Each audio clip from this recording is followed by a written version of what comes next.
আলিয়া আহমেদ খানকে হাসপাতালে নেওয়া হয়েছে। ডাক্তার পরীক্ষা করে জানালেন সিরিয়াস কোনো সমস্যা নেই। অতিরিক্ত উৎকণ্ঠায় প্রেশার বেড়েছে। প্রেশার স্বাভাবিক করার জন্য একটা ইঞ্জেকশন আর সেলাইন করা হয়েছে। আবির আলিয়া আহমেদ খানের বেডের পাশেই বসে আছে। ঘণ্টা দুয়েক পর আবির আব্বু কিছুটা স্বাভাবিক হয়েছেন। ভোর 4টার দিকে ওনাকে বাসায় আনা হয়েছে। বাসার পরিস্থিতি বেশ শান্ত।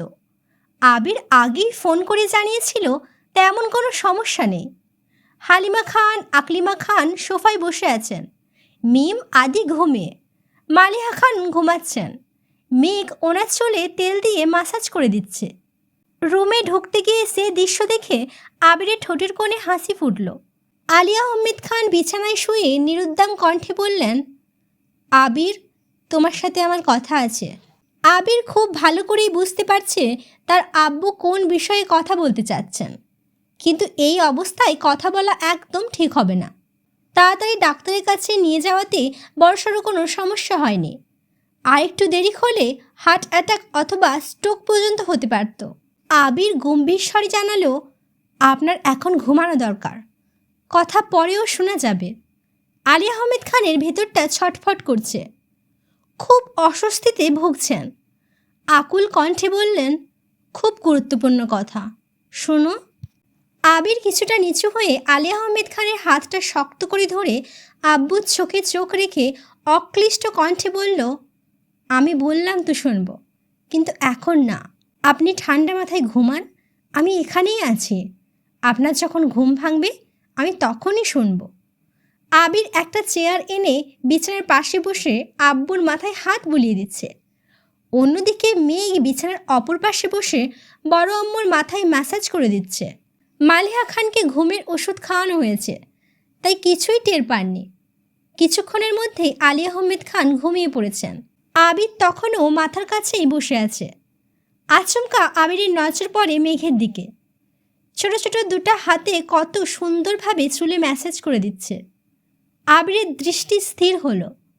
বাবা মায়ের একমাত্র ছেলে হিসেবে বাবা মাকে দেখে রাখার দায়িত্ব আবিরের। আবিরের জীবনসঙ্গী হিসেবে মেঘ নিজেও যত্নের সহিত আবিরের আম্মুকে ঘুম পাড়াচ্ছে। না চাইতেও আবিরের ঠোঁটে হাসি ফুটল। মেঘের এদিকে মনোযোগ নেই। বড় আব্বু ঘুমাচ্ছে দেখে সেও আর সেদিকে তাকাচ্ছে না।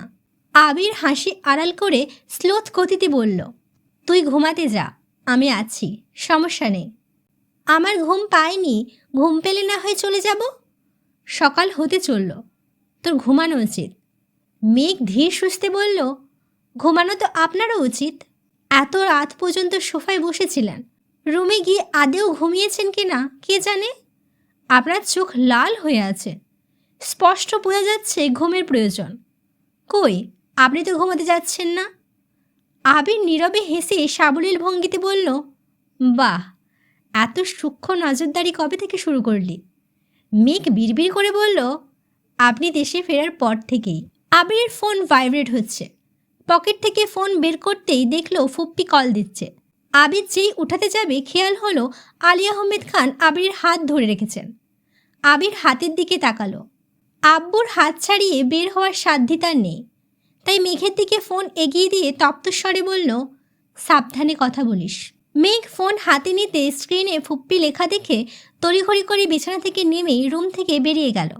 আবিরের আব্বুকে হাসপাতালে নেওয়ার সময় আবিরের ফুপ্পি আবিরকে কল দিয়েছিলেন, কিন্তু আবির রিসিভ করতে পারেনি। হাসপাতালে যাওয়ার পর তানভীরকে কল দেওয়ায় তানভীর আব্বু কাকামুনির আড়ালে গিয়ে শুধু জানিয়েছিল বড় আব্বু অসুস্থ, হাসপাতালে আনা হয়েছে। এরপর আর কথা হয়নি। তানভীর বাসায় এসে ফোন চার্জে দিয়ে শুতেই ঘুমিয়ে পড়েছে। মেঘ ফোন রুমে ফেলে নিচে আসছিল, আর রুমে যায়নি। অবশেষে বাধ্য হয়ে আবিরকে কল দিয়েছেন। মেঘ রুম থেকে বের হতে হতে কল রিসিভ করল। ফুপ্পি আর্তনাদ করে বললেন, ভাইজান এখন কেমন আছে বাবা? মেঘ নরম স্বরে বলল, বড় আব্বু মোটামুটি সুস্থ আছেন, বাসায় নিয়ে আসছে, এখন ঘুমাচ্ছেন। তুমি টেনশন করো না ফুপ্পি। মেঘ, হ্যাঁ ফুপ্পি, আবির কোথায়? আবির ভাই বড় আব্বুর কাছে বসে আছে, তাই আমাকে ফোন দিয়েছেন। বাসার সবাই ঠিক আছে তো? আলহামদুলিল্লাহ ঠিক আছেন। বড় আব্বু বাসায় আসার পর সবাই বড় আব্বুকে দেখে ঘুমাতে গেছেন।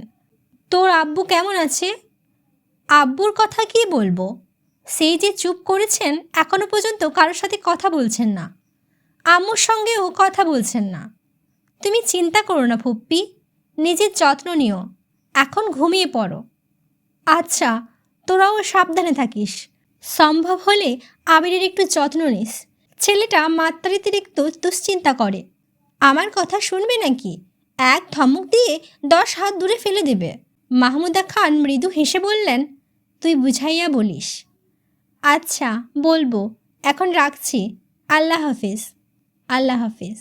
মেঘ কথা শেষ করে আবিরের কাছে ফোন নিয়ে গেল। আবির ফোন নিয়ে শীতল কণ্ঠে বলল, ঘুমাতে যা। মেঘ মাথা নিচু করে ধীর কণ্ঠে বলল, আমি থাকি এখানে? আবির কপাল কুঁচকে তাকালো। মেঘ চোখ তুলতেই দুজনের চোখাচোখি হলো। আবির গম্ভীর কণ্ঠে বলল, রাত জেগে শরীর খারাপ করার কোনো প্রয়োজন নেই, রুমে যা। মেঘ আবিরের পানে চেয়ে গাল ফুলিয়ে ওষ্ঠ উল্টালো। বড় আব্বু বড় আম্মুকে রেখে যেতে ইচ্ছে করছে না, চোখে ঘুমও নেই। তাছাড়া এখানে থাকলে আবির ভাইয়ের কাছাকাছি থাকতে পারত। অভিমান জমেছে মনের কোণে। আবির কণ্ঠ দ্বিগুণ ভারী করে বলল, কথা বললে একটু মানিস প্লিজ। মেঘ আর কিছু বলল না। আবির ভাইয়ের শান্ত অথচ শক্ত কণ্ঠের কথাতে আবেগ, অনুভূতি, তীব্র অধিকারবোধ লুকিয়ে আছে। তা বুঝতে পেরেই মেঘ চুপচাপ রুম থেকে চলে গেছে।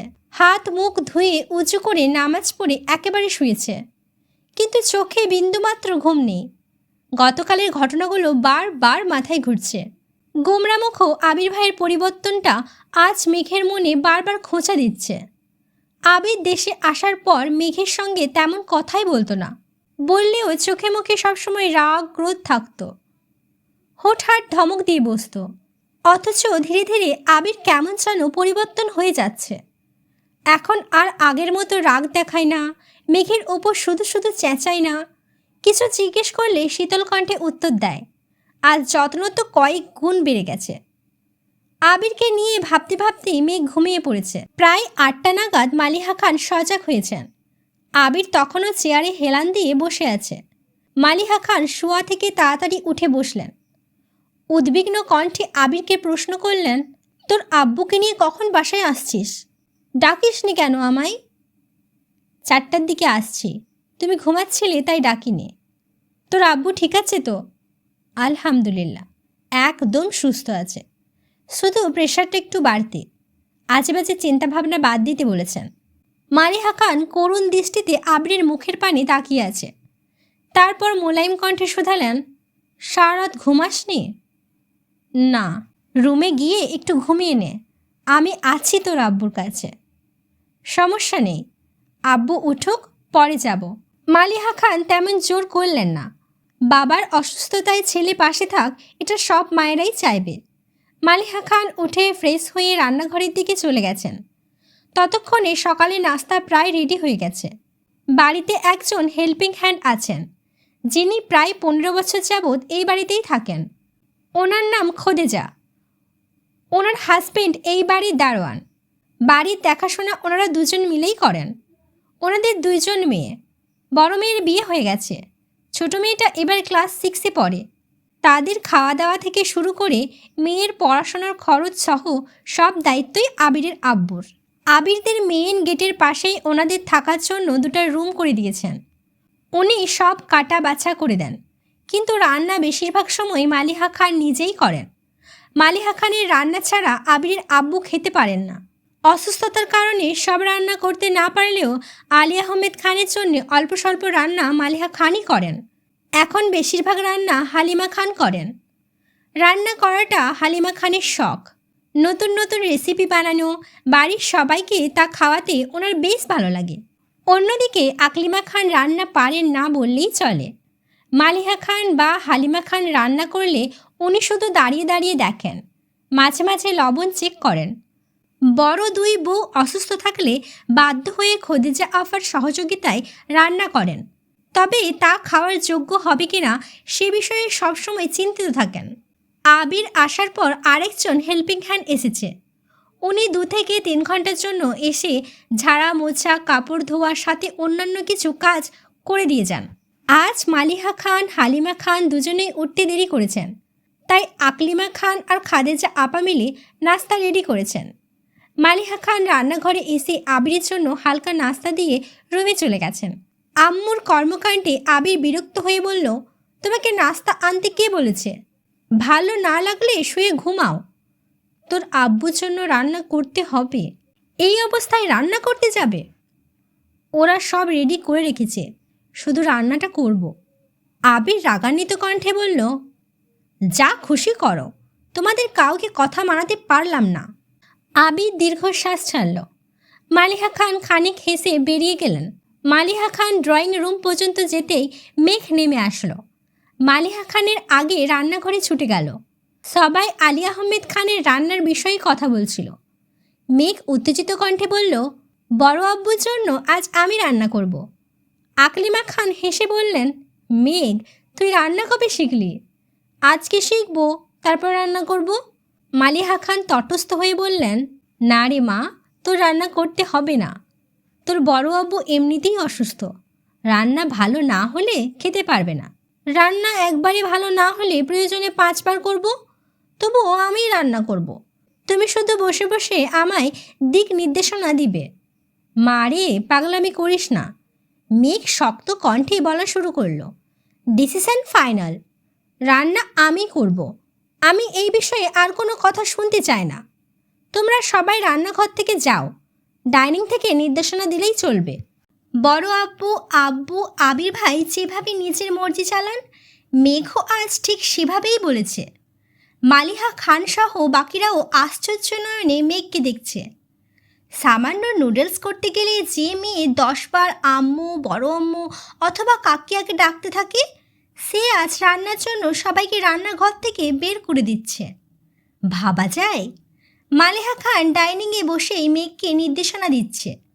মেঘ সে অনুযায়ী রান্না করছে। একবারের জায়গায় 10 বার লবণ চেক করছে। তরকারি হয়েছে কিনা সেটাও বুঝতে পারছে না। আবার কাউকে কাছেও আসতে দিচ্ছে না। মালিহা খানের কথা মতো বড় আব্বুর জন্য 2টা তরকারি রান্না করেছে। রান্না শেষে ছুটে গেল বড় আব্বুর রুমে, বড় আব্বু উঠেছে কিনা দেখার জন্য। 3 দিনের অনিদ্রায় আবিরের চোখ ঘুমে টানছিল, তাই চেয়ারে হেলান দিয়েই ঘুমিয়ে পড়েছিল। মেঘের নুপুরের শব্দে সহসা ঘুম ভেঙে গেছে। ক্ষুদ্র পরিসরে তাকাতেই চোখে পড়ল মেঘের নাজেহাল অবস্থা। গ্যাসের তাপে ঘেমে একাকার অবস্থা হয়ে গেছে। যে মেয়ে আজ পর্যন্ত টানা 10 মিনিট চুলার পাশে দাঁড়িয়ে থাকেনি, সে আজ প্রায় 1 থেকে 1.5 ঘন্টা যাবৎ রান্না করেছে। চোখ মুখ লাল হয়ে গেছে। আবির সূক্ষ্ম নেত্রে মেঘকে দেখে মৃদুগামী কণ্ঠে বলল, তোর এই অবস্থা কেন? মেঘ উত্তর না দিয়ে উল্টে প্রশ্ন করল, বড় আব্বু এখনো উঠেনি? না। আচ্ছা। মেঘ চলে যাচ্ছে। আবির পেছন থেকে গম্ভীর কণ্ঠে আবারও প্রশ্ন করল, আমি কি জিজ্ঞেস করছি? এমনি বলেই মেঘ চলে গেছে। আবিরের দুশ্চিন্তার কমতি নেই। আব্বু, আম্মু, মেঘ, ফুপ্পি প্রত্যেকের চিন্তা এক আবিরের মাথায়। সেই সঙ্গে নিজের ব্যবসা, আব্বুর ব্যবসা, তানভীরের চিন্তা তো আছেই। একা একজনের পক্ষে কতদিন সামলানো সম্ভব? 9টার দিকে আলী আহমেদ খানের ঘুম ভাঙে। সজাগ হয়ে আবিরের দিকে ঘুম ঘুম চোখে তাকাতেই আবির কোমল কণ্ঠে প্রশ্ন করল, এখন কেমন লাগছে? কিছুটা স্বাভাবিক মনে হচ্ছে। তুমি ঘুমাওনি? আবির মলিন হাসল। আব্বুকে ধরে বিছানা থেকে উঠিয়ে ওয়াশরুম পর্যন্ত এগিয়ে দিল। আলী আহমেদ খান অনেকটাই সুস্থ, একাই চলতে পারবেন, তবুও আবির রিস্ক নিতে চায় না। আলী আহমেদ খান ফ্রেশ হয়ে বিছানায় এসে বসতেই আবির প্রেশার মাপার যন্ত্র নিয়ে আসলো। প্রেশার এখন আগের থেকে অনেকটাই স্বাভাবিক হয়েছে। আলী আহমেদ খান গুরুতর কণ্ঠে প্রশ্ন করলেন, তানভীর কোথায়? ওঠেনি এখনো? বলতে পারছি না, দেখতে হবে। তানভীরকে ডাকো, তোমাদের 2 ভাইয়ের সঙ্গে আমার কথা আছে। আবির ভ্রুকুচকে বলল, আগে খাবার খেয়ে ওষুধ খাবেন, তারপরে কথা শুনব। আলী আহমেদ খান গম্ভীর কণ্ঠে বললেন, তুমি আমার কথা গুরুত্ব দিচ্ছ না আবির। আবির ঠোঁটে হালকা হাসি রেখে বলল, আপনার সুস্থতার থেকে আশা করি কথাটা বেশি গুরুত্বপূর্ণ না। আপনি সুস্থ থাকলে একটা কেন, লক্ষ কোটি কথা বলতে পারবেন। আলী আহমেদ খান নিশ্চুপ। আবির রুম থেকে উচ্চস্বরে বলল, আম্মু, আব্বুর জন্য খাবার পাঠাও। একটু পরেই মেঘ খাবার নিয়ে রুমে ঢুকলো। আবির কপাল গুটিয়ে চেয়ে আছে।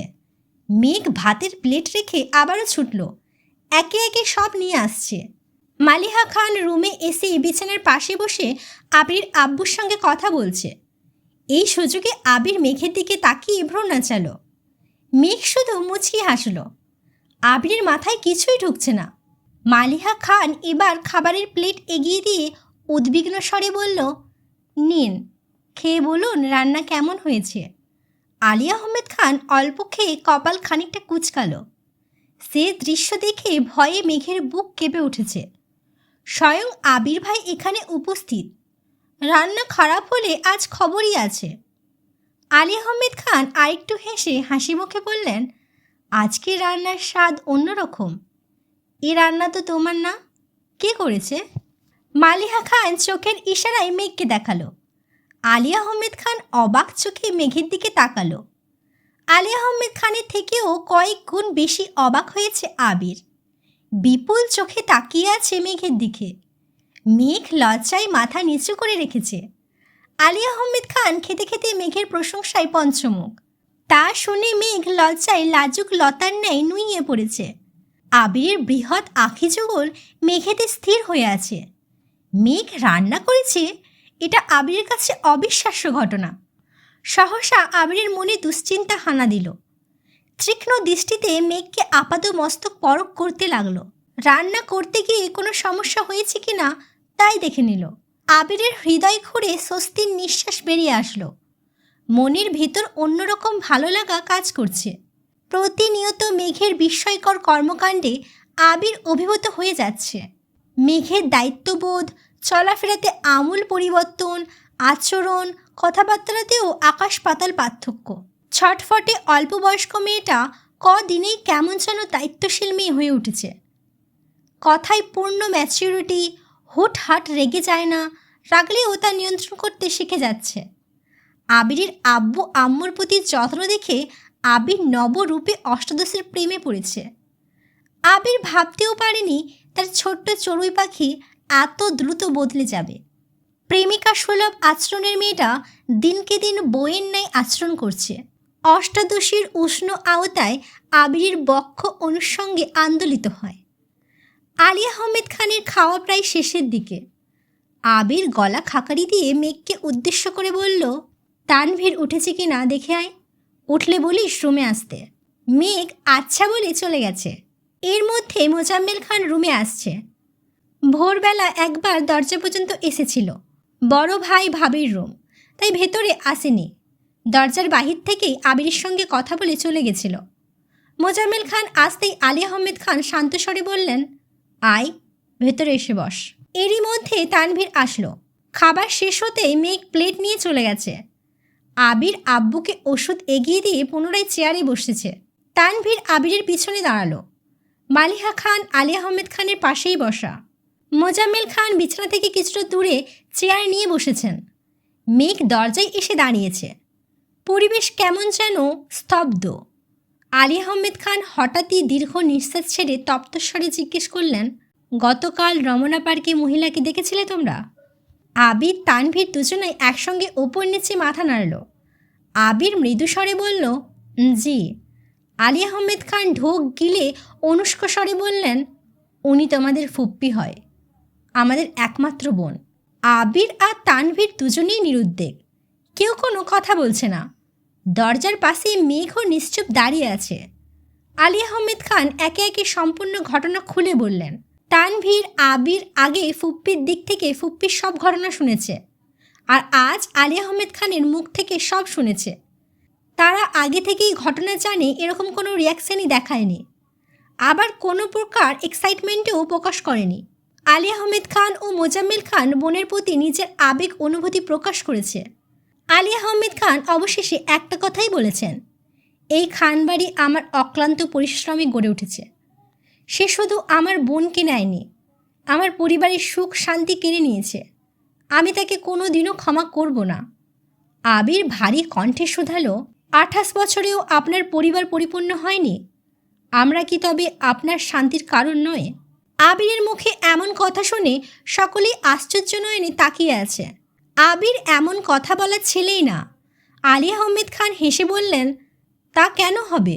এখন তোমরাই আমার সব, তোমাদেরকে ঘিরেই আমার সব আশা ভরসা। তাহলে এত বছর আগের ক্ষোভ এখনও কেন বুকে পুষে রেখেছেন? আর আমাদেরকে কেনই বা বলছেন? সেই ক্ষোভ আমাদের মধ্যেও ঢোকাতে চাচ্ছেন? আলিয়া আহমেদ খান নিরুপায় হয়ে তাকিয়ে আছে। কী বলবে কিছুই বুঝতে পারছে না। এত বছর পর বোনকে দেখতে নিজের আবেগ, অনুভূতি, রাগ, ক্ষোভ সব যেন একসাথে মিশে গেছে। মোজাম্মেল খান ধীর কণ্ঠে বললেন, তোমাদের একজন ফুপ্পি আছে, তা তোমাদের জানা দরকার, সেজন্য জানানো হয়েছে। আবির মৃদু হেসে বলল, আপনারা যদি নিজের ক্রোধ কমাতে না পারেন আর ওনাকে এই বাড়ির চৌকাঠ পেরোতেই না দেন, তবে আমাদের ফুপ্পি আছে কি নেই সেটা জেনে আমাদের কি কাজ? তানভীর সন্দিহান চোখে চেয়ে প্রশ্ন করল, ফুপ্পিকে এই বাড়িতে আনা যায় না? সেটা সময় বলে দেবে। আরও কিছুক্ষণ চলল এই কথোপকথন। আবির বাবা চাচাকে ইচ্ছেকৃত খোঁচা দিয়ে কথা বলেছে, যেন ওনাদের ভেতরের রাগ খুব কমে আসে।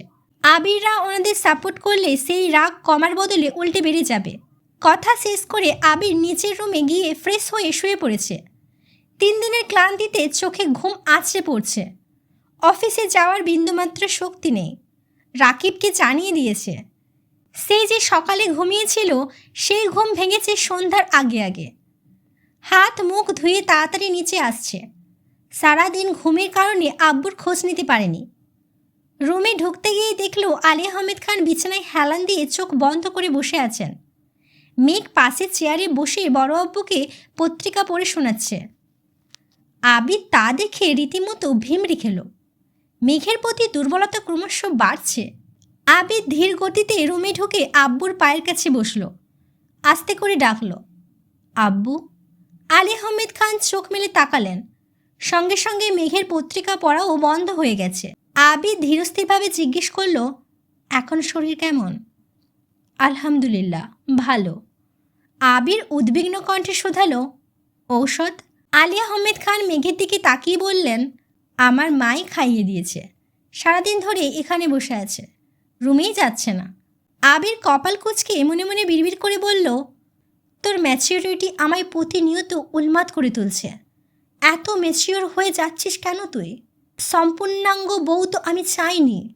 আমার উগ্র বদমেজাজি উচ্ছৃঙ্খল বউটাকে কি তবে হারিয়ে ফেলছি? এই ছিল আমিত্তু ভালোবাসি তোকে পর্ব 46। পরবর্তী পর্ব নিয়ে খুব তাড়াতাড়ি আসবো। আমার বলা আমিত্তু ভালোবাসি তোকে পর্বগুলো আপনার ভালো লেগে থাকলে অবশ্যই আমার চ্যানেলটিকে সাবস্ক্রাইব করবেন এবং আমাকে উৎসাহিত করবেন। লাইক করবেন, কমেন্ট করে বলবেন আপনার কেমন লেগেছে। সুস্থ থাকবেন, ভালো থাকবেন, নিজের খেয়াল রাখবেন। আল্লাহ হাফেজ।